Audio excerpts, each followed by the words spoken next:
ஆகிடும், தோட்டமே காலி ஆகிடும். அதனால் ஒரு வீடியோ எடுத்துடலாம் அப்படின்னு சொல்லிட்டு வீடியோ எடுத்துகிட்ருக்கேன். செம்ம சைஸ் ஆகும். இது சைஸ் ஆகி பழுக்கும். காட்டு பாவக்காய் அதிகமாக நிறைய இடத்த இருக்காது, எங்கேயோ ஒரு இடத்த தான் இருக்கும். வணக்கம் மக்களே, எல்லாம் எப்படி இருக்கீங்க?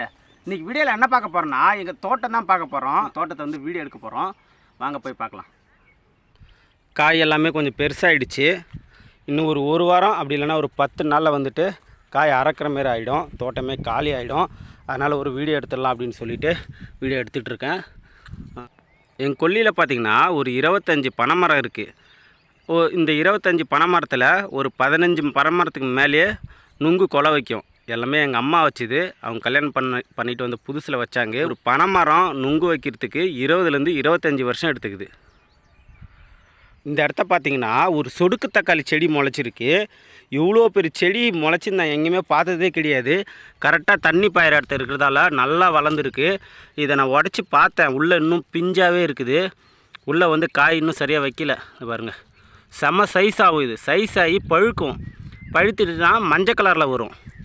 சாப்பிட்டாலாம் இனிப்பாலாம் இருக்காது, கசப்பாகவும் புளிப்பாகவும் தான் இருக்கும். இது வந்து மெடிசன் ஃப்ரூட், ரொம்பவே ஹெல்த்தியான ஒன்று. இது சாப்பிட்றது ரொம்பவே நல்லது. இது வந்து பழுத்த பிறகு நான் காட்டுறேன். காய் வந்து நல்லா விளைஞ்ச காய்னா இவ்வளோ சைஸில் இருக்கும்.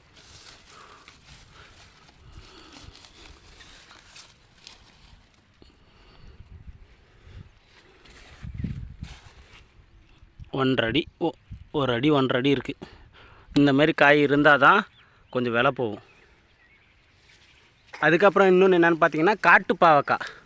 எங்கள் கொல்லியில் நிறைய கொடி இருக்கும் இந்தமாரி காட்டு பாவக்காய் கொடி. ஆனால் இந்த வருஷம் என்னன்னு தெரில, அதிகமாகவே இல்லை. காட்டுறேன் பாருங்கள் அந்த பாவக்காய். காட்டு பாவக்காய் அதிகமாக நிறைய இடத்த இருக்காது, எங்கேயோ ஒரு இடத்த தான் இருக்கும். ஆனால் எங்கள் கொல்லியில் நிறைய கொடி இருக்குது. இந்த வருஷம் அதிகமாக கொடி வளரல, என்ன காரணம்னு தெரில. இன்னொன்று, என் கொல்லியில் என்ன ஸ்பெஷல் அப்படின்னாக்கா, கீரை. நம்ம சாப்பிடக்கூடிய ஆரோக்கியமான கீரை வகைகள் வந்து பார்த்திங்கன்னா எங்கள் கொல்லியில் நிறையவே இருக்கும். அதுக்கப்புறம் பிரண்டை. எங்கள் கொல்லி சுற்றி ஃபுல்லாக பிரண்டையாக தான் இருக்கும். ஏதாவது வயிற்றில் ஏதாவது பிரச்சனை அப்படின்னா பிரண்டை சாப்பிட்டோன்னா அந்த பிரச்சனை சரியாயிடுன்னு சொல்லுவாங்க. இந்த சட்னி ரொம்ப சூப்பராக இருக்கும். பிரண்டை சட்னி நம்ம புதினா சட்னி மாரி அவ்வளோ அருமையாக இருக்கும். இது வந்து பிரண்டை பழம்.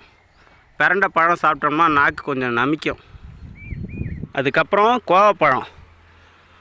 கோவப்பழமும் என் கொல்லி சுற்றி நிறையா இருக்கும். நல்லா பழுத்திருச்சுன்னா இந்த பழம் வந்து சாப்பிடலாம், நல்லாயிருக்கும். மேலெலாம் பாருங்கள் எவ்வளோ பழம் இருக்குன்னு.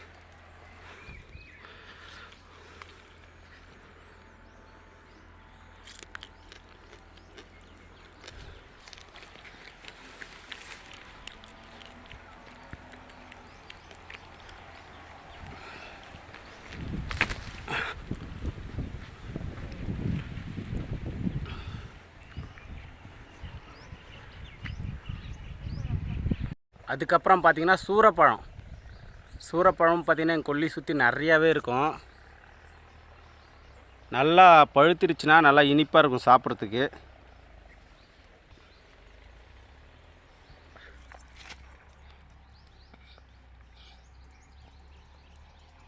சாப்பிடு.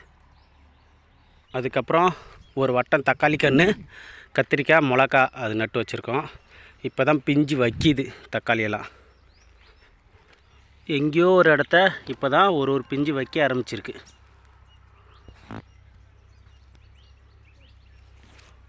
கீழே வந்து நெல் போட்டு வச்சுருக்கோம். ஆனால் நெல் அறுவடை பண்ண இன்னும் 1 மாதத்துக்கு மேலே ஆகும்.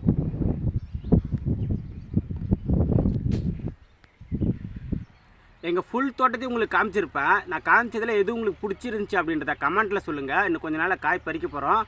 பறிக்கும்போது ஒரு வீடியோ எடுத்து போடுறேன். வீடியோ பிடிச்சிருந்தா ஒரு லைக்கை தட்டி விடுங்க. கண்டென்ட் பிடிச்சிருந்தா சப்ஸ்கிரைப் பண்ணி ஃபாலோ பண்ண மறக்காதீங்க. அடுத்த வீடியோவில் பார்க்கலாம்.